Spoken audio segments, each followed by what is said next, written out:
Fala pessoal, professor Celso Fonte na área. Na aula de hoje nós iremos ver tudo de programação orientada a objetos com a linguagem Python, começando obviamente com o conceito de classe, que nada mais é do que o molde para os nossos objetos. A programação orientada a objetos, ela visa com esse paradigma nós utilizarmos esses conceitos de classe e objeto para estruturarmos melhor o nosso código, a nossa aplicação. Então aqui, por exemplo, eu utilizei a palavra-chave class, espaço, o nome da classe, aqui vai ser a classe pessoa, tá? Sempre começa com a letra maiúscula, 2 pontos para começar o escopo da classe. E aí, logo em seguida, eu posso também utilizar a palavra-chave def, que na programação procedural também é usada para funções, mas aqui ela vai assumir um novo conceito, ela vai assumir o conceito de método ou comportamento. Isso é, uma ação que vai poder ser realizada em alguma instância, algum objeto, porque a classe ela é como um molde, né? Então pensa, por exemplo, numa forma de bolo, mas o bolo em si, que pode ser um bolo de chocolate, de morango, mas todos eles, se a forma é uma forma redonda com um buraco no meio, todos eles vão ter aquela mesma forma, né? Mas cada um pode ter sua característica diferente. Pode ser morango, chocolate. E o comportamento é onde nós iremos executar ações em cima desses objetos, cujo o código do comportamento estará definido na classe. E, obviamente, dependendo do estado, isso é, dos atributos que cada objeto dessa classe vai ter, o resultado da execução desse método pode ser diferente. Porém, dos métodos, na verdade, que já vem de fábrica em qualquer linguagem de programação orientada a objeto é o método construtor. E aqui no Python, o método construtor se chama __init, __, aonde não só nele, como nos outros métodos também, nós precisaremos explicitar um atributo chamado self, tá? Que em outras linguagens de programação normalmente se chama this. Ele vai ser o quê? Uma referência para o objeto daquela classe em memória, tá? Aqui no meu método construtor, além do self, que sempre vai ser obrigatório, eu coloquei mais 2 atributos, nome e idade. Por quê? A ideia vai ser quando o método construtor for executado, o programador que for utilizar essa classe para criar uma instância de pessoa, ele vai ter que passar nome e idade. E o que eu vou fazer com esses 2 atributos? Vou usar esse ponteiro que em tempo de execução vai apontar para uma instância, isso é, para um objeto na memória do tipo pessoa, e vou atribuir a propriedade ou atributo nome que essa classe vai ter, o valor que vai ser passado no parâmetro nome. A mesma coisa para a idade. Logo em seguida, não é obrigatório, mas vai ser legal nesse caso, vou criar um outro método chamado cumprimentar. Observe que ele tem um parâmetro self, que por debaixo dos panos na hora de utilizar, significa que ele tendo parâmetro self, ele não vai ter parâmetro nenhum, tá? Então quem for chamar ele vai se chamar como cumprimentar, abre e fecha parênteses. E aí o que eu vou colocar na implementação desse cumprimentar? Simplesmente para ele dar um return, tá? De uma string, onde vai ser olá, meu nome é, e aí novamente eu uso aquele ponteiro que aponta para o objeto corrente em tempo de execução. Ponto é como eu acesso os atributos ou métodos de um objeto na sintaxe do Python. Bem, com a classe definida, eu posso fazer o que agora? Criar uma instância. Como é que eu crio uma instância? Na boa parte das linguagens de programação, tá? Normalmente você tem a palavra reservada new. Então, no Java, PHP, C# seria new pessoa. No Python não precisa, tá? Você simplesmente chama o nome da classe e você passa como parâmetro os parâmetros que forem além do self. No caso ali, nome e idade. Então ali, passei para nome sendo João, uma string, 30 idade. E aí vocês estão percebendo que eu chamei esse método construtor, porque por debaixo dos pontos, quando você chama o nome da classe, você está chamando o método init. E aí eu estou pegando o resultado disso, atribuindo a uma variável chamada pessoa1. A gente vai ver logo em seguida que, na verdade, esse pessoa1 não é o objeto pessoa. Ele é simplesmente uma referência, isso é para um endereço na memória principal, aonde estará esse objeto. Bem, com essa variável fazendo esse ponteiro para esse objeto, o que eu posso fazer agora logo em seguida? Eu posso, por exemplo, chamar o método cumprimentar, tá? Então, ó, pessoa1 ponto cumprimentar. Lembra, o cumprimentar só tinha o self. Então, na verdade, ele, na prática, para o usuário da classe, ele não tem parâmetro nenhum. Então, aqui a gente passa vazio, ó, cumprimentar. E se a gente rodar, olá, meu nome é João. Vamos ver se essa coisa de referência para o objeto é isso mesmo? Vamos criar uma outra instância de pessoa cuja variável pessoa2 vai ser uma referência para ela. Nome vai ser Maria, idade vai ser 25. E aí vamos fazer o seguinte, vamos criar uma terceira variável chamada pessoa3 que vai receber o mesmo valor de pessoa2. E aqui é a parte onde muita gente se engana. Por quê? Olha o que a gente vai fazer. Vamos atribuir, tá, um valor novo para o atributo ou para a propriedade, não importa, são sinônimos nessa hora, nome do objeto referenciado por pessoa3. E aí vamos atribuir o valor para Ana. Aí agora é o seguinte, o que vai acontecer se a gente pedir para imprimir o nome de pessoa2? Se você quiser, até pausa o vídeo agora e pensa e responde antes de eu continuar. Vamos imprimir agora e vamos ver o resultado. Tá aqui, ó, Ana. Ué, mas a gente não tinha atribuído a pessoa2 Maria? Sim. Mas quando a gente fez aquela linha 14, pessoa3 recebe pessoa2, na verdade, o que a gente fez em memória? Fez o pessoa3 receber a mesma referência para o objeto de pessoa2. Significa que a gente criou uma terceira pessoa, tá?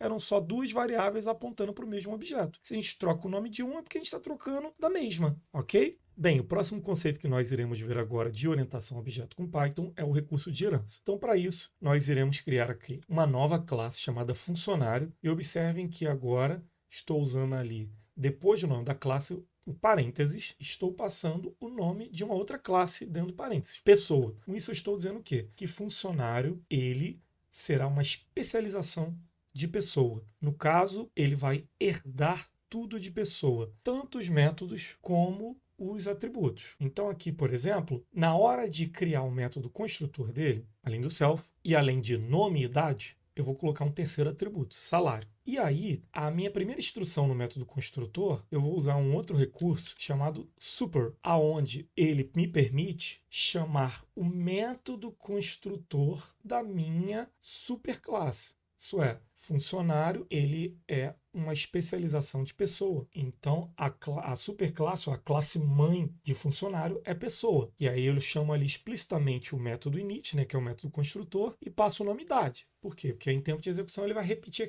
aquela linha 3, aquela linha 4 ali dentro de funcionário. Logo após ele atribuir nome e idade, eu vou aqui fazer o meu código especialista, que vai ser atribuir salário, né, que vai ser uma nova propriedade, né, um novo atributo específico de funcionário. Logo em seguida, vou também criar um método exclusivo de funcionário, né?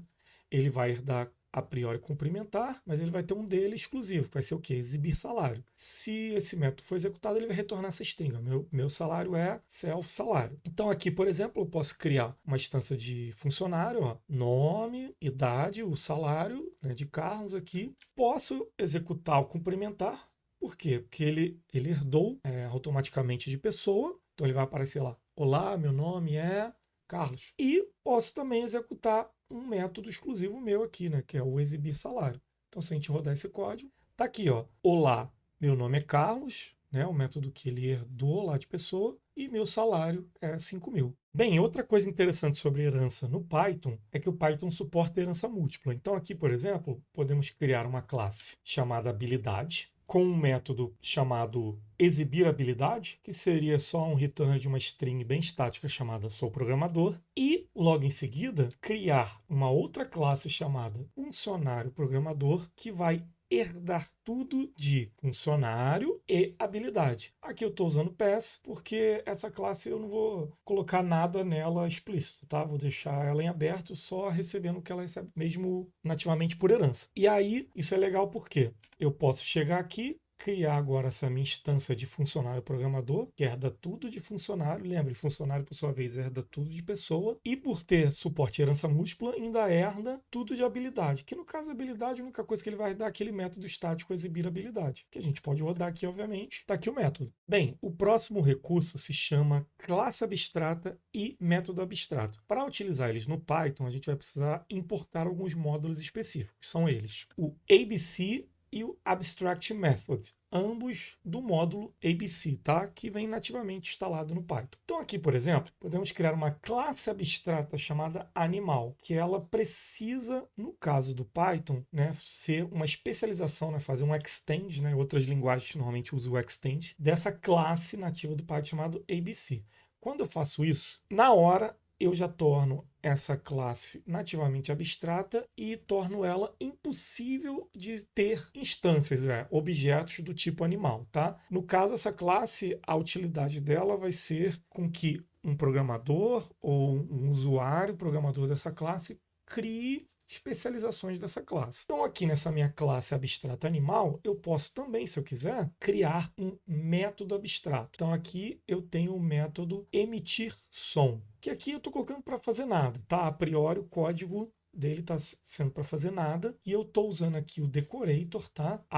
@abstract_método, aonde eu digo que toda classe que optar por ser especialização de animal, ela precisará fazer a sua implementação concreta desse método, no caso o método aqui emitir som. Então aqui, por exemplo, se eu criar uma classe cachorro sendo especialização de animal, eu preciso criar uma implementação concreta do emitir som.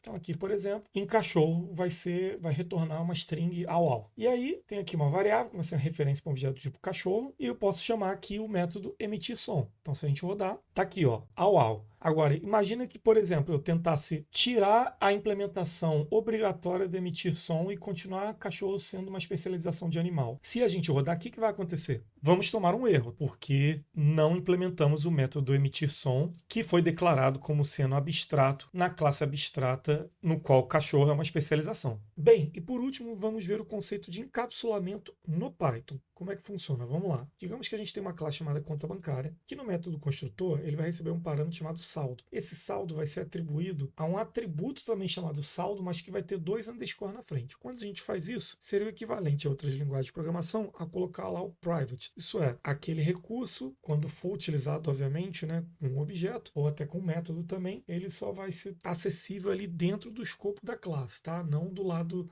de fora, por assim dizer. Isso é um recurso muito interessante quando você tem, no caso aqui, um atributo em que não faria sentido ou quebraria a regra de negócio da aplicação se um outro programador pudesse, a qualquer momento, atribuir ou modificar o valor sem que fosse utilizando alguma regra ou algum recurso de dentro da classe. Nesse caso aqui do conta bancária, quem vai se tornar o próprio responsável por manipular o saldo vai ser um outro método chamado depositar, que vai receber um parâmetro chamado valor. No caso, o valor vai ser saldo, recebe ele mesmo mais valor. Então, para evitar que algum outro programador possa chegar lá e simplesmente der conta bancária 1, tá? Uma referência para um objeto de conta bancária, recebe um novo saldo tal. O que ele aconteceria nesse caso? Quebraria a lógica da aplicação, né? Porque a conta bancária tinha um saldo inicial, né? Quando ela foi criada, né? Instanciada. E, obviamente, né? Você acaba também tendo que criar um método para que ele possa permitir, de alguma forma, uma exposição, tá? No caso aqui, uma leitura direta aqui de saldo, num método chamado exibir saldo, mas dependendo da regra da aplicação, poderia o exibir saldo até fazer algum outro tipo de processamento. Não importa. O importante é que, para a aplicação que tem o conta bancária, acessar o saldo diretamente num objeto de conta bancária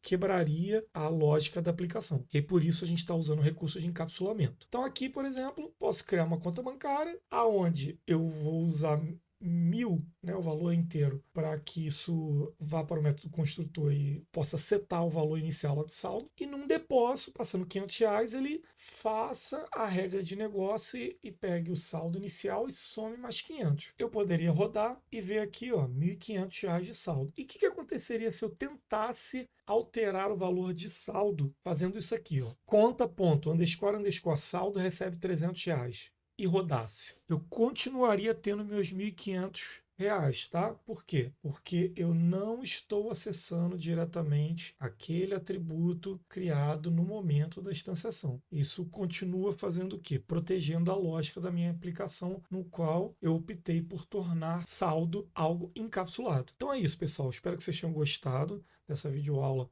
com os conceitos de programação orientada a objeto utilizando a linguagem de programação Python. Por favor, curtam, comentem e compartilhem esse vídeo. Um abraço, até a próxima. Tchau, tchau.